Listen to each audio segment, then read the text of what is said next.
이번 영상에서는 행정안전부의 주민등록 통계를 통해 지난 3년간 인구가 가장 많이 줄어든 전국의 시, 군, 구 탑10을 추려보았습니다. 전국의 지자체에 대해 2019년 12월 등록 인구수에서 2022년 12월의 인구수 변화를 살펴보았고, 인구가 많은 곳은 당연히 등락이 크기 때문에 인구 증감 비율을 바탕으로 순위를 매겼습니다. 지난 3년간 인구가 가장 많이 감소한 곳 10위는 부산 금정구입니다. 23만 명에서 22만 명으로 감소하였습니다.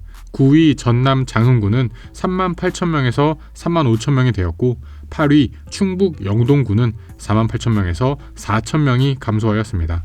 7위는 전북 임실군으로 2만 8천 명에서 2천 명 감소하였고, 6위는 인천 동구로 6만 4천 명에서 5만 8천 명으로 감소하였습니다.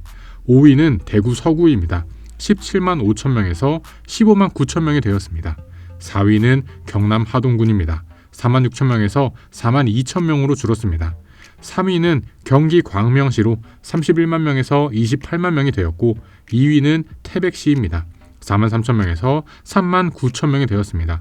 마지막 1위는 창원시 의창구입니다. 25만 명에서 21만 명으로 마이너스 17%입니다. 강원 태백, 경남 하동과 같은 지역은 인구가 줄어드는 것이 예상할 수 있는 부분이었습니다. 하지만 창원, 광명, 대구 서구, 인천 동구, 부산 금정과 같은 특례시, 광역시에서도 인구 감소 상위 10개 지역에 드는 시군구가 나온 것은 주목할 만합니다. 인구가 감소하며 인구 분포에서도 양극화와 쏠림 현상이 가속화되고 있습니다. 적당한 비율일지는 모르겠지만 나이가 들수록 전체 몸무게가 줄어들수록 팔다리는 얇아져도 배는 계속 나오는데요. 이처럼 우리나라의 전체 인구는 감소해도 사람이 몰리는 곳은 더더욱 몰리고 있습니다. 양극화는 더 말하면 입 아플 정도로 우리에게 익숙한 단어입니다. 버는 사람이 더 버는 것처럼 인구도 증가하는 지역으로 사람이 더 쏠립니다. 인구가 줄어드니 이제 부동산은 하락만 남았다고 생각했다면 그것은 틀렸습니다. 전국으로 보면 인구 감소 추세이지만 지역을 쪼개보면 일자리, 학군, 교통을 찾아서 사람들이 이사를 들어오는 지역이 있기 때문입니다. 인구가 증가하는 곳에 내 집 마련을 해야 할 텐데요. 이런 지역을 어떻게 찾을 수 있을까요? 호객노노 어플에서 분석 인구를 클릭해 보시면 됩니다. 지역과 기간별로 인구 증감을 볼 수 있고, 지역을 클릭하면 어느 지역으로 사람들이 오갔는지 알 수 있습니다. 예상 외의 인구 증감 결과가 많으므로 서울 수도권뿐 아니라 전국의 모든 내 집 마련 수요자분들에게 유용한 데이터가 될 것이라 생각합니다. 사실 사람들이 몰리는 곳은 일자리가 있는 곳입니다. 일자리 중에서도 좋은 일자리는 마치 인구를 빨아들이는 블랙홀과 같습니다. 그래서 아무데나 내 집 마련을 하면 안 됩니다. 내가 살고 싶은 곳이 다른 사람도 살고 싶은 곳인지 꼭 생각해 보아야 합니다. LG전자 3분기 영업이익 1조, 현대차 매출 200조 시대, 삼성전자 3분기 영업이익 2.4조, 기업이 실적이 나아지고 있으니 수요가 단단하고 집값이 살아날 것이라는 전망이 있습니다. 그러나 이것은 틀렸습니다. 정확히는 대기업이 있는 곳만 수요가 살아날 것입니다. 사람들이 선호하는 일자리, 학군, 상권, 환경이 있는 입지와 아닌 입지가 점점 양극화되어 가고 있습니다. 반등 속도 차이도 큽니다. 현재 기준 강남은 전고점의 80%, 90%까지 가격이 올라왔지만 아직도 반등이 없는 지역도 많습니다. 압구정, 청담, 용산, 이러한 1등의 가격 흐름을 꾸준히 살펴보면서 잠재력이 높은 입지에 대한 나만의 리스트를 만드는 것도 좋습니다. 계속 가격의 흐름을 봐야 싼지 비싼지를 구별할 수 있기 때문입니다. 현대차는 매출 200조 시대를 열고, 삼성전자는 올해 첫 조단위 실적을 내고, 우리나라의 1등 대기업들은 속도는 늦어져도 성장은 계속하고 있습니다. 만약에 양극화가 더 심해진다면 입지의 연계성이 모두 분절될 수도 있습니다. 서울이 얼만데 수도권도 이 정도는 되어야지와 같은 갭 메우기는 더 이상 없을 수도 있습니다. 올해 상반기 강남을 중심으로 가격이 잠시 반등하였습니다. 일자리, 학군, 상권, 환경이 모두 갖춰진 강남에서 가장 먼저 시그널이 나왔고, 그 강남의 분위기가 주변으로 퍼지는지 보아야 한다고 지난 영상들에서 말씀드렸습니다. 갭 메우기를 통해 강남의 반등이 서울 전체로 이어지는지, 서울의 반등이 수도권과 지방까지 이어지는지 지켜보고 있지만 강남 자체가 다시 주춤하면서 부동산 반등은 먼 일처럼 보입니다.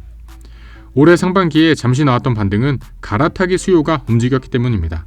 소득이 늘어난 계층이 급매를 잡고 상급지로 이동하며 강남 일부 지역의 반등세를 이끈 것입니다. 만일 강남 상승의 온기가 전국에 퍼질 것이라고 생각하셨다면 그것은 틀렸습니다. 갈아타기를 이끈 소득이 늘어난 사람은 소수이기 때문입니다. 강남 이외 나머지 지역은 어떠한가요? 강북, 수도권, 지방도 높아진 호가를 따라갈 만큼 사람들의 소득이 늘었나요? 전국이 들썩거렸던 상승 불장은 재난지원금이라고 국민들에게 수십, 수백만 원씩 꽂아주던 시절에만 가능했던 것입니다. 어떠셨나요, 여러분? 지금까지 인구가 가장 급격하게 감소하고 있는 지역들을 살펴보면서 우리가 내 집 마련과 부동산 투자를 어디에 해야 하는지 살펴보았습니다. 전체 인구가 감소할수록 오히려 사람들은 몰리는 곳으로 더 몰립니다.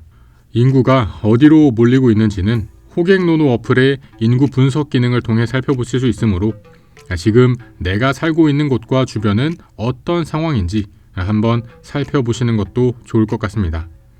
마지막으로 인구 증가 지역 상위 10곳의 시, 군, 구 현황을 살펴보고 영상을 마치도록 하겠습니다. 마찬가지로 2019년 12월 인구 대비 2022년 12월의 인구를 비교하여 순위를 매겼으며 절대 인구수의 증가가 아닌 인구 비율의 증가로 확인하였습니다. 지난 3년간 인구가 가장 많이 증가한 곳 10위는 경기 김포시로 43만 명에서 48만 명으로 11%가 증가하였습니다. 9위는 경기 화성시로 81만 명에서 10만 명이 증가하며 91만 명입니다. 8위는 전남 무안군으로 8만 명에서 9만 명으로 12% 증가입니다. 7위 창원 성산군은 21만 명에서 24만 명으로 증가하였고 6위 세종시는 34만 명에서 38만 명으로 13% 증가하였습니다. 5위 평택시는 51만 명에서 57만 명이 되었고 4위 인천 중구는 13만 명에서 15만 명으로 13% 증가하였습니다. 2위는 경기 하남시로 27만 명에서 20%가 증가하였고 마지막 1위는 경기 과천시로 5만 7천 명에서 7만 8천 명으로 비율로는 34%가 증가하였습니다. 긴 영상 시청해주셔서 감사드립니다. 영상이 마음에 드셨다면 채널 구독과 영상 좋아요까지 부탁드립니다. 그럼 저는 다음에 또 새로운 부동산 이야기로 찾아뵙겠습니다. 감사합니다.